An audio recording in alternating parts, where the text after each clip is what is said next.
ओम शांति। आज की तारीख है 15 मार्च 2022। मुरली का सार है, मीठे बच्चे, तुम्हें ऐसा बाप मिला है जो बाप, टीचर, सतगुरु तीनों ही एक है। इसलिए अब भटकना छोड़ सच्ची सच्ची कमाई में लग जाओ। प्रश्न है, नई दुनिया में राज्य करने के लायक कौन बनते हैं? उत्तर, जो अभी सर्वशक्तिमान बाप से सर्व शक्तियाँ प्राप्त करते हैं। तुम बच्चे रूहानी वॉरियर्स हो, बाप की मत पर अपनी राजधानी स्थापन कर रहे हो। बाप तुम्हें श्रीमत देते हैं कि योग बल से तुम विजय प्राप्त करो।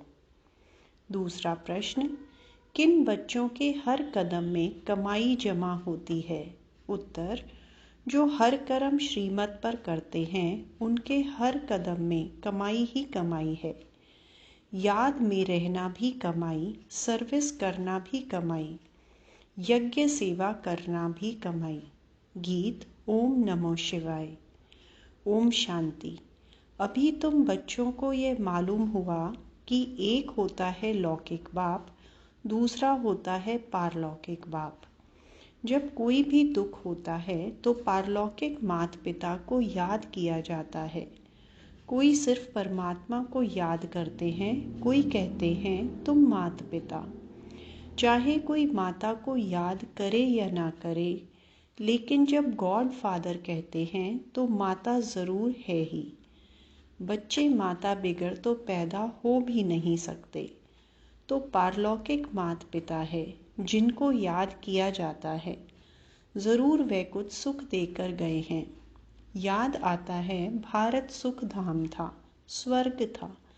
लौकिक माँ बाप से दुख मिलता है तब तो पारलौकिक को याद किया जाता है, क्योंकि उनसे बहुत सुख मिलता है।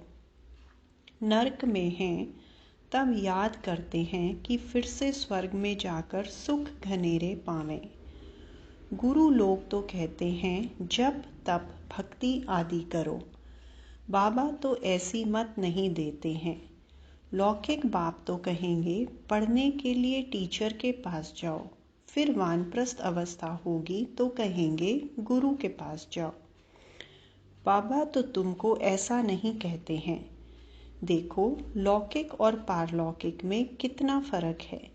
वह कितना भटकाते। यह तो कहते हैं मैं तुम्हारा बाप भी हूँ, टीचर भी हूँ, गुरु भी हूँ, तो फिर तुमको भटकाऊंगा कैसे?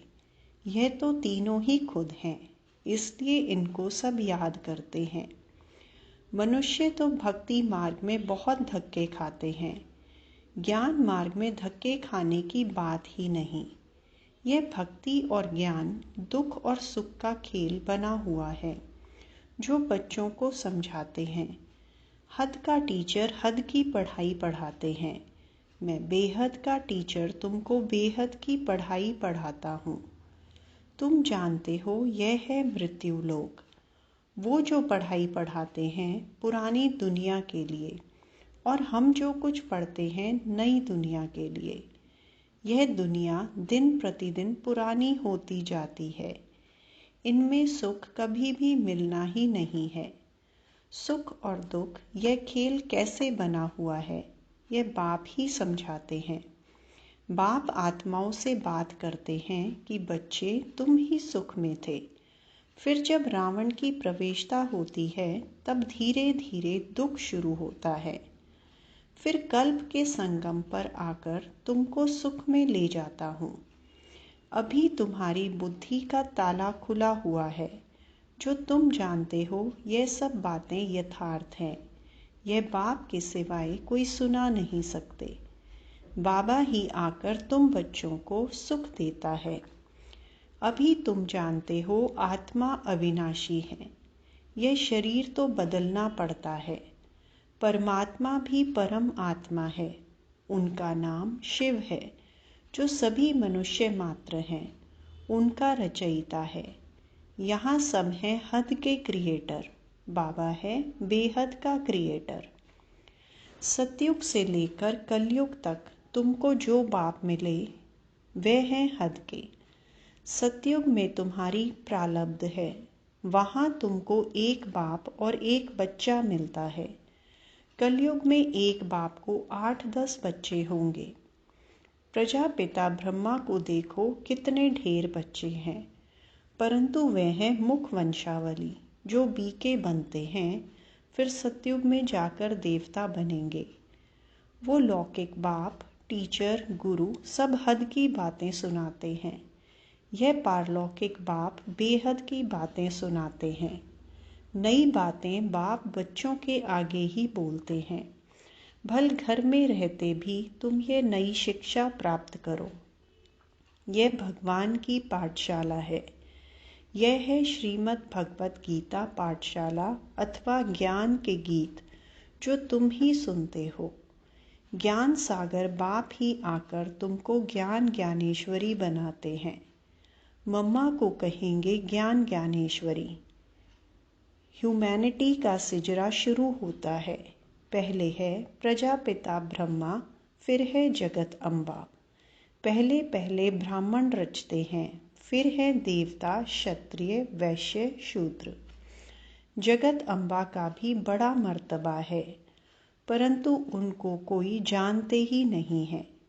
ढेरों के ढेर देवियों के चित्र बना दिए हैं। वास्तव में 8-10 भुजा वाले कोई मनुष्य होते ही नहीं। विष्णु को 4 भुजाएं दिखाते हैं, परंतु 4 टांगे नहीं दिखाते हैं। यह सब है गुड़ियों का खेल। कलकत्ते में बहुत देवियां बनाते हैं, बहुत खर्चा करते हैं, खिला पिलाकर फिर जाकर डुबोते हैं। यह सब है भक्ति मार्ग। तुम जानते हो हम सो देवी देवता थे, फिर असुर बने, फिर बाप आकर सो देवी देवता बनाते हैं। अभी यह भ्रष्टाचारी दुनिया है।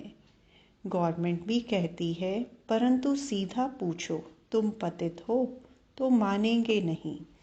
अरे तुम पतित पावन को बुलाते हो, सब बुलाते हैं, यथा राजा रानी तथा प्रजा।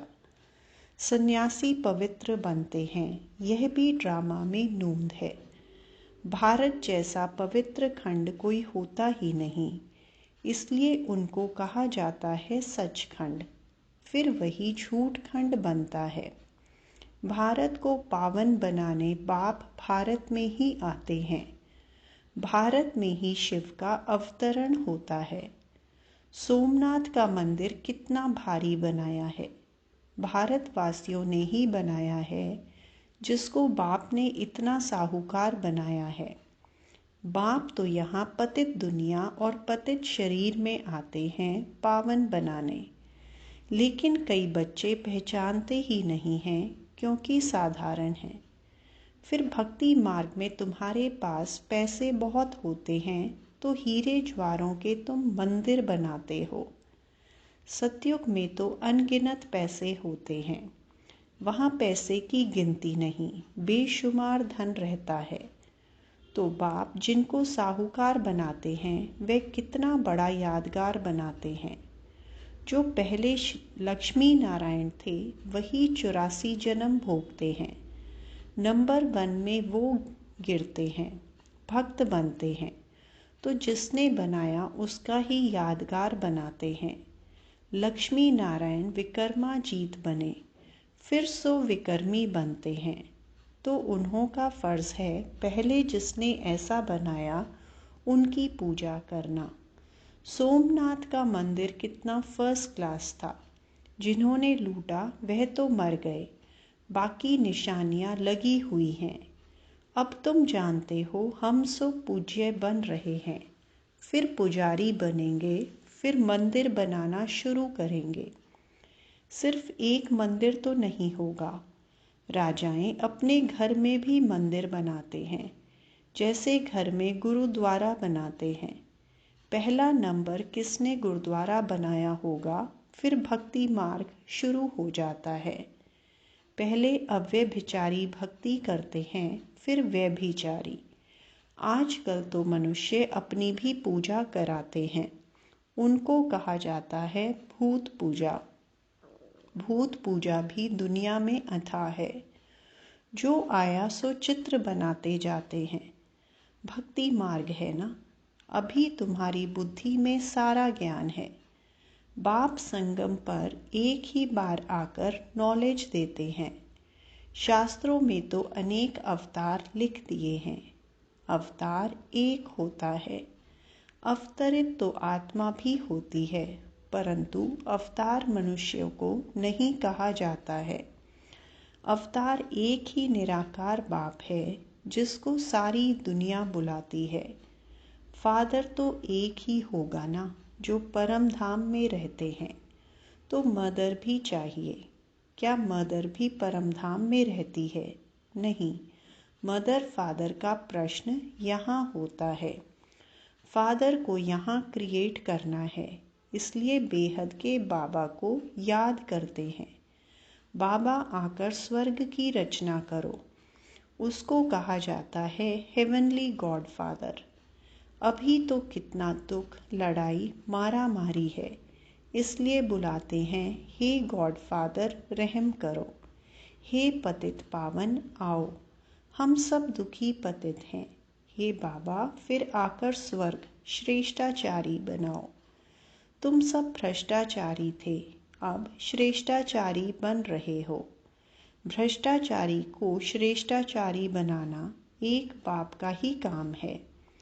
जो वर्ल्ड गॉड फादर है वह जानते हैं सब बच्चे इस समय निधन के बन गए हैं। उन्हों को धन का श्रेष्ठाचारी बनाना है।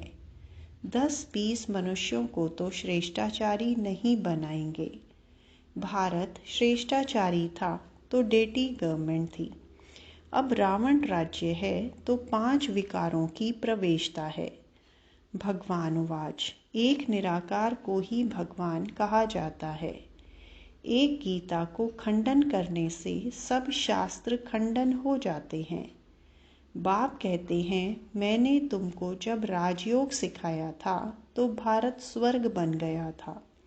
गीता मैंने सुनाई थी। कृष्ण को सारी दुनिया का भगवान कह न सके। हम आत्माओं का बाप तो निराकार भगवान है। बाकी ये कैसे कहा गीता का भगवान श्री कृष्ण है? कहते हैं व्यास ने लिखा है, परंतु बाप कहते हैं नए विश्व का रचयिता, ज्ञान का सागर, पतित पावन मैं हूँ। मुझे ही सभी आत्माएं पुकारती हैं, हे पतित पावन परमात्मा आओ, आकर मुझे पावन बनाओ। निराकार बाप ही ब्रह्मा द्वारा पावन दुनिया की स्थापना, पतित दुनिया का विनाश कराते हैं। फिर जो पवित्र बनते वही राज्य भाग्य करते हैं। तुम हो शिव शक्ति सेना, जगत अम्बा निमित्त बनी हुई है। वह भी शिव बाबा से योग लगाए शक्ति ले रही है रावण पर विजय पाने। भारत में ही रावण राज्य है। भारत में ही रावण को जलाते हैं। भारत श्रेष्ठाचारी था, यहाँ कलयुग में भारत भ्रष्टाचारी है। यही खेल है। भ्रष्टाचारी से श्रेष्ठाचारी और श्रेष्ठाचारी से भ्रष्टाचारी। यह चक्र कैसे फिरता है, यह बड़ी समझने की बातें हैं। तुम बच्चे जानते हो हम सब कुछ करते हुए भारत को स्वर्ग बना रहे हैं बाप की श्रीमत पर। तुम तो रूहानी वॉरियर्स, योग बल वाले, सर्वशक्तिमान बाप की मत पर अपनी राजधानी स्थापन कर रहे हो। बाप मत देते हैं कि योग बल से तुम विजय पा सकते हो। योग में रहना यह भी कमाई है। यज्ञ सर्विस करना यह भी कमाई है। और सब चल रहे हैं मनुष्यों की मत पर, और तुम हो सर्वशक्तिमान बाप की मत पर। और कोई विश्व पर जीत पा न सके। ड्रामा में उनका पार्ट ही नहीं है वर्ल्ड पर राज्य करने का। कितने बड़े ते बड़ी और साधारण बातें हैं। प्रदर्शनी से अभी तक इतना समझते नहीं हैं, तो भी प्रजा निकलती रहती है। अच्छा, मीठे मीठे सिकिलदे बच्चों प्रति माता पिता बाप दादा का याद प्यार और गुड मॉर्निंग। रूहानी बाप की रूहानी बच्चों को नमस्ते। रूहानी बच्चों की रूहानी बाप दादा को याद प्यार, गुड मॉर्निंग और नमस्ते। धारणा के लिए मुख्य सार। पहला पॉइंट, हर कर्म श्रीमत पर करना है। याद में रहकर यज्ञ सेवा कर अपनी कमाई जमा करनी है। दूसरा पॉइंट, भटकना छोड़ भविष्य नई दुनिया के लिए पढ़ाई पढ़नी है। ज्ञान को धारण कर ज्ञान ज्ञानेश्वर ज्ञान ज्ञानेश्वरी बनना है। वरदान है, अमृत वेले अपने मस्तक पर विजय का तिलक लगाने वाले स्वराज्य अधिकारी सो विश्व राज्य अधिकारी भव। रोज अमृत वेले अपने मस्तक पर विजय का तिलक अर्थात स्मृति का तिलक लगाओ। भक्ति की निशानी तिलक है और सुहाग की निशानी भी तिलक है। राज्य प्राप्त करने की निशानी भी राज तिलक है। कभी कोई शुभ कार्य में सफलता प्राप्त करने जाते हैं तो जाने के पहले तिलक देते हैं। आप सबको भी बाप के साथ का सुहाग है, इसलिए अविनाशी तिलक है। अभी स्वराज्य के तिलकधारी बनो तो भविष्य में विश्व के राज्य का तिलक मिल जाएगा। स्लोगन, ज्ञान गुण और शक्तियों का दान करना ही महादान है। अनमोल ज्ञान रतन दादियों की पुरानी डायरी से। जिस समय कोई दैवी वत्स समझता है कि मैं तन मन धन सहित यज्ञ में स्वाहा अर्थात अर्पण में हो चुका, उस समय उस अर्पण हुए वत्स में कुछ भी अपनापन नहीं रहता है। सब यज्ञ की सर्विस में आ जाता है। उसमें भी तन और मन तो नज़दीक रहता है, धन फिर भी अलग है। तो तन मन को यज्ञ की सर्विस में लगाना ही शुद्ध सेवा है। यदि कहता है तन मन धन यज्ञ में अर्थात ईश्वर प्रति है, तो फिर अपने लिए कुछ भी रह नहीं सकता और मन कोई भी माया के अशुद्ध संकल्प तरफ दौड़ नहीं सकता, क्योंकि ईश्वर को अर्पण किया तो ईश्वर है शुद्ध शांत। तो वह मन रूपी घोड़े को कोई भी अशुद्ध संकल्प तरफ न दौड़ाकर अपने वश में करता है। यदि माया के हाथ में देता है तो माया वैरायटी होने कारण भिन्न भिन्न प्रकार से अंगूरी लगाती है। फिर अनेक प्रकार के विकल्प आकर मन पर चढ़ाई करते हैं।